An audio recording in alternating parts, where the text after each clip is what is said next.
तो अभी आते हैं कैसे जागृति की तरफ बढ़ा जाए, होश की तरफ, बेहोशी की तरफ नहीं, होश की तरफ। बेहोशी की तरफ ले जाने वाली चीजों का नाम ले लेते हैं।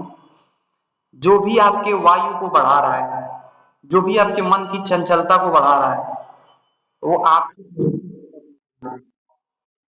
और जब बात बेहोशी, आप लोग म्यूट कर लीजिए, जब बात बेहोशी की कर रहे हैं तो उसमें social media, reels, shopping malls, high speed में ट्रेवल करना, हाई स्पीड में गाना सुनना, ठीक है, शहरों की तरफ ज्यादा पलायन करना और अपने संस्कारों से वंचित होना, अपनी दिनचर्या को मेंटेन न करना, अपने खान पान में मिलावटी चीजों का प्रयोग करना, आपस में बातचीत न करना, परिवार से दूरी बनाना, ये सारे कारण हैं आपको बेहोशी की तरफ ले जाने के। और इसमें एक सबसे बड़ा कारण है नशा, आदत। चाहे वो शराब का नशा हो, चाहे वो पान गुटखे का नशा हो, चाहे वो किसी रील्स का नशा हो, चाहे वो गैम्बलिंग का नशा हो, चाहे वो किसी भी चीज का नशा हो। और जब बात कर रहे हैं नशा, तो नशा वो है जो आपको कंट्रोल कर रही है, जिसको आपने कंट्रोल कर रखा है, वो नशा नहीं है। जैसे एक इंसान आता है सोशल मीडिया पे, 10 मिनट 15 मिनट रील्स स्क्रॉल करता है, फिर उसको दिख जाता है कि नहीं मैं ज्यादा जा रहा हूं, या फिर वो आता ही है इसलिए कि मुझे सीखना है, तो उसने उसको कंट्रोल कर रखा है। लेकिन अगर सोशल मीडिया ने उसको कंट्रोल रखा है, कर रखा है, आता है 5-10 मिनट के लिए, 1.5-2 घंटे निकल जाते हैं। तो नशा बेहोशी की तरफ लेके जाता है। वो हर आदत जिसको आप नहीं देख रहे हैं वो आपको बेहोशी की तरफ लेके जाता है। शॉपिंग करना आपको बेहोशी की तरफ लेके जाता है। रंग बिरंगे कलरफुल कपड़े पहनना आपको बेहोशी की तरफ लेके जाता है। मतलब वो सारी चीजें जो आपके वायु और पित्त को बढ़ा रही हैं, वो बेहोशी की तरफ लेके जाती हैं। आप सतोगुणी नहीं हैं, आप रजोगुणी हो गए हैं या तो तमोगुणी हो गए हैं, आप बेहोशी में जा रहे हैं। सतोगुणी वाले को पता होता है कि कब किसी काम में एंट्री लेना है, कब बाहर आना है, कब ब्रेक लगाना है, कब एक्सीलरेटर लेना है। तो इसके लिए बाहर निकलने के लिए सबसे पहले अपने पैटर्न को पकड़ना होता है। याद रखिएगा, किसी भी बीमारी को सही करने के लिए सबसे पहले बीमारी को पकड़ना होता है। अगर आपको दिख रहा है कि मैं लोगों की बुराई करता हूं या करती हूं, अगर आपको दिख रहा है कि नहीं मुझे मेरे अंदर ये कमी है, तो आप शुरू हो गए हो, आप सही रास्ते पे हो। लेकिन अगर आपको ये नहीं दिख रहा है कि मेरे अंदर कौन सी वृत्ति है, मेरे अंदर कौन सी कमी है, मुझे क्या बदलने की जरूरत है, तो अभी आप निद्रावस्था में हो। और ऐसा कोई भी इंसान नहीं है जिसमें कमी नहीं है, मेरे में खुद में है, सब में है, किसी में कम किसी में ज्यादा। तो अगर आप अपने अंदर अपने कमियों को न देख करके हर बार बाहर कमियां ढूंढते हैं या बाहर कमियां नजर आती हैं, तो फिर आप निद्रावस्था में। तो सबसे पहले शिव में जाना है, मौन। 24 घंटे का 10 मिनट 15 मिनट 20 मिनट जरूर से जरूर निकालना है और आंखें बंद करके बैठ जाना है। अभी शक्ति बढ़ी हुई है, शक्ति बढ़ी हुई है तो शक्ति को पता नहीं है कहाँ जाना है, कितना जाना है, किधर जाना है, क्या करना है क्या नहीं करना है। जैसे ही आप शिव में थोड़ा सा जाते हैं, 10 मिनट 20 मिनट बस बैठना है, कुछ नहीं करना है, बस बैठना है और जो चल रहा है उसको देखना है। लिख के ले लीजिए मेरे को, अगर आप कभी नहीं बैठे हैं तो 2 मिनट भी नहीं बैठ पाएंगे। मन बोलेगा यहाँ खुजली हो रही है, मन बोलेगा ये काम है वो काम है, कमर में दर्द, घुटने में दर्द, बहुत कुछ बहाने देगा, लेकिन बस ठान लेना कि मुझे बैठना है। अगर आज से आपने शुरू कर दिया कि मुझे 20 मिनट बैठना है और आज 2 मिनट 3 मिनट, एक हफ्ते में 20 मिनट पहुंच गए, आप मेरे से लिखवा के ले लो, 3-4 महीना जाते जाते आप एक अलग ही पर्सनालिटी, बहुत ज्यादा मैंने बोल दिया, एक अलग ही पर्सनालिटी बन जाएंगे। क्या करना है, बस शिव को थोड़ा समय देना है, शक्ति बैलेंस में आ जाएगी, बैठ जाना है, बस सांसों पे ध्यान लगाना है, सांस को गहरी लंबी कर देना है, बस यही करना ही है और कुछ नहीं करना है।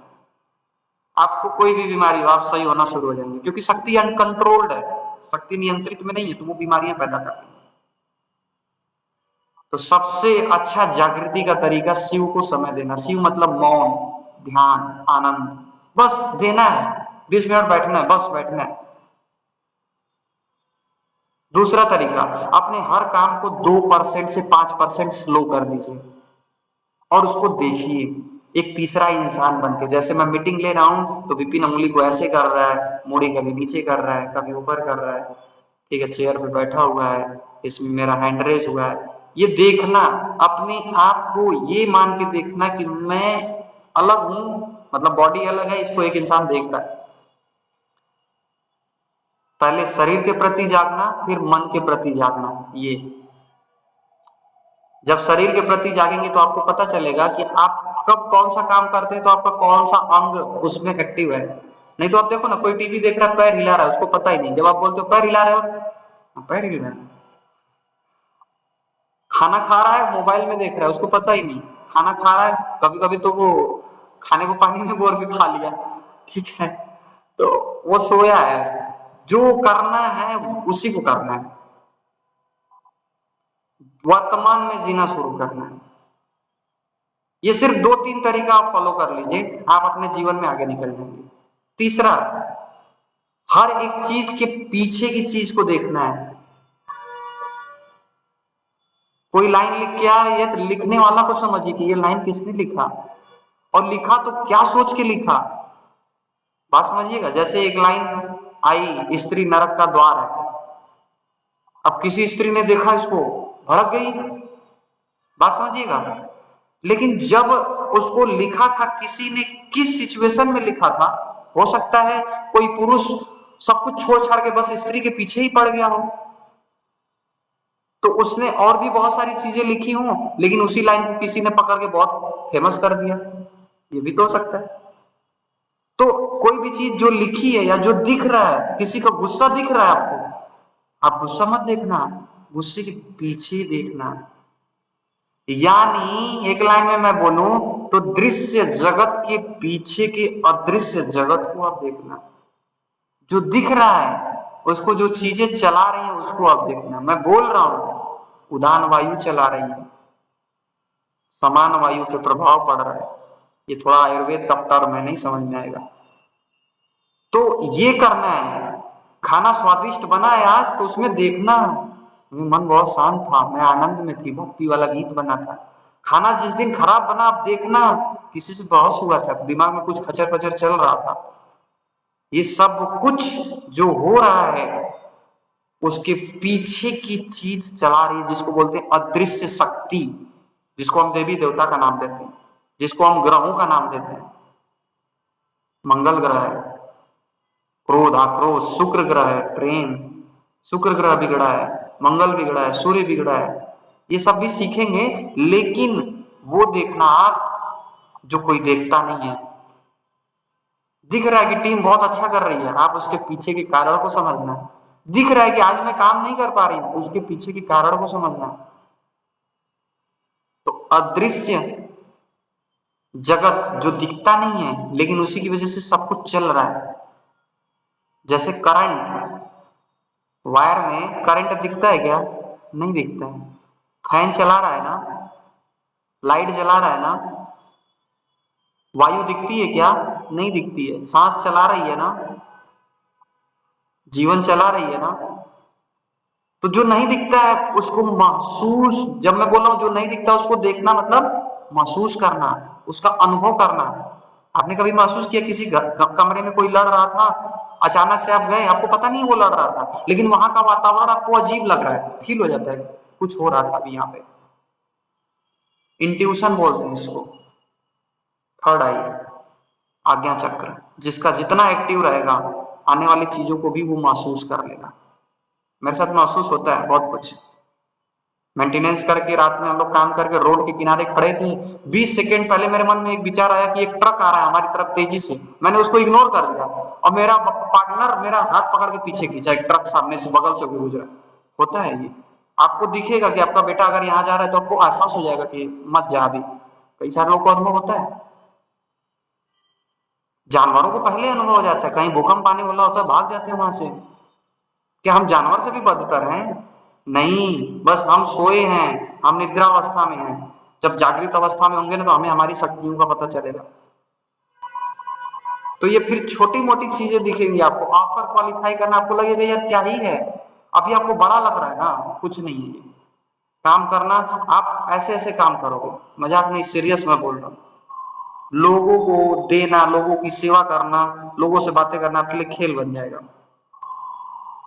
तो जागृत कैसे होना है उसको मैंने बताया, और दो तीन चीजें बताता हूँ। जैसे सुबह उठते हो आप ब्रश कर रहे हो, जानबूझ के इस हाथ से ब्रश करो, उल्टे हाथ से।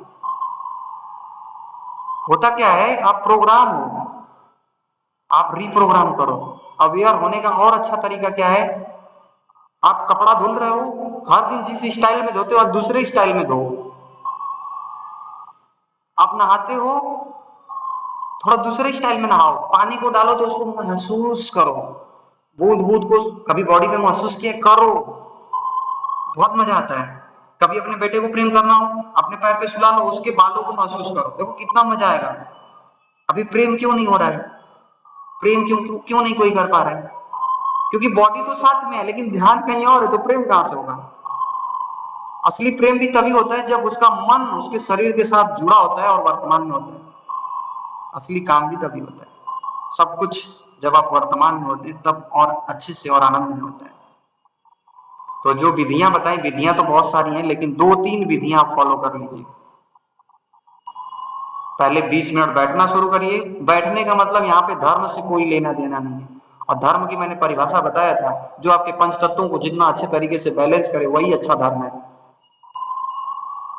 तो जब आप शांत बैठते हैं तो आपका आकाश तत्व शुद्ध होता है, आपका आकाश तत्व बढ़ता है, और आकाश तत्व में ही सारे तत्व आ जाते हैं। पहले आकाश आया था, ब्रह्मांड का निर्माण हुआ था, तो आकाश में वायु आ गया, अग्नि आ गया, जल आ गया, पृथ्वी आ गया। तो जब आपने आकाश तत्व को बैलेंस किया तो वो वायु को कर देता है, वायु अग्नि को कर देता है, अग्नि जल को कर देता है, जल पृथ्वी को कर देता है, हो गया बैलेंस। बस बैठने मात्र से 20 मिनट देखना है, बैठ करके थोड़ा स्पीड स्लो कर देना है, बहुत ज्यादा मॉडर्न की तरफ नहीं भागना है, दूसरे से तुलना नहीं करना है। हम हैं जैसे हैं वैसे हैं, बढ़िया है, लेकिन ये निद्रावस्था में नहीं बोलना है, ये जागृत अवस्था में बोलना है। ठीक है, निद्रावस्था मतलब सही चीजों को भी आप स्वीकार नहीं कर रहे हैं। ठीक है, तो आज के लिए इतना ही रहने देते हैं, अभी रीना दीदी को ले लेते हैं।